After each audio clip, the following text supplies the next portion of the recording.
the Israeli Knesset, which will vote on a bill allowing settlers to purchase land in the West Bank directly, bypassing the Israeli military civil administration. Now, how do you view this move in terms of Israel's broader plans to annex the West Bank?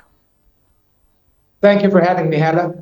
I think this comes in a coordinated, sustained effort in order to completely abort any possibility of a two-state solution to the Palestinian cause in the foreseeable future, and even maybe in the future in its very absolute terms.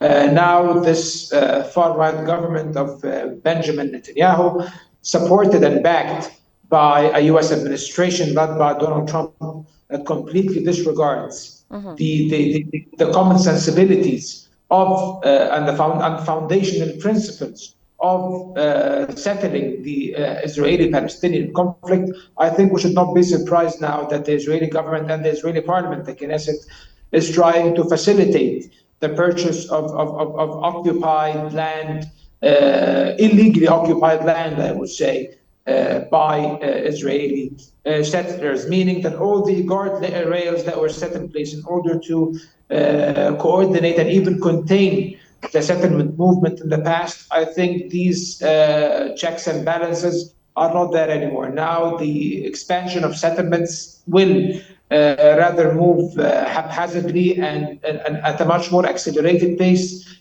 in order to create new realities on the ground in the West Bank.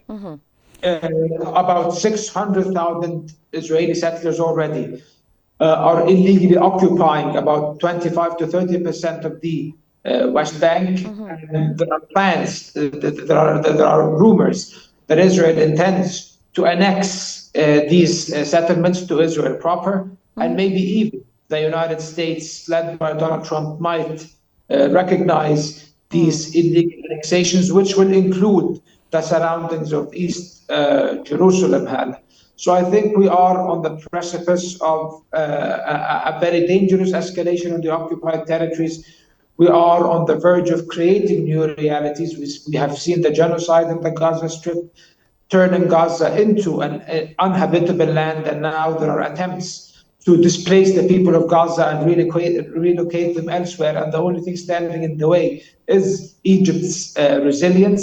The same could be said about the West Bank. At some point, Jordan opposes these plans or propositions of displacement. So as you can see, Hannah, I think that we are moving further away from the two-state solution with such measures that have been taken, like the one taken by the Knesset today.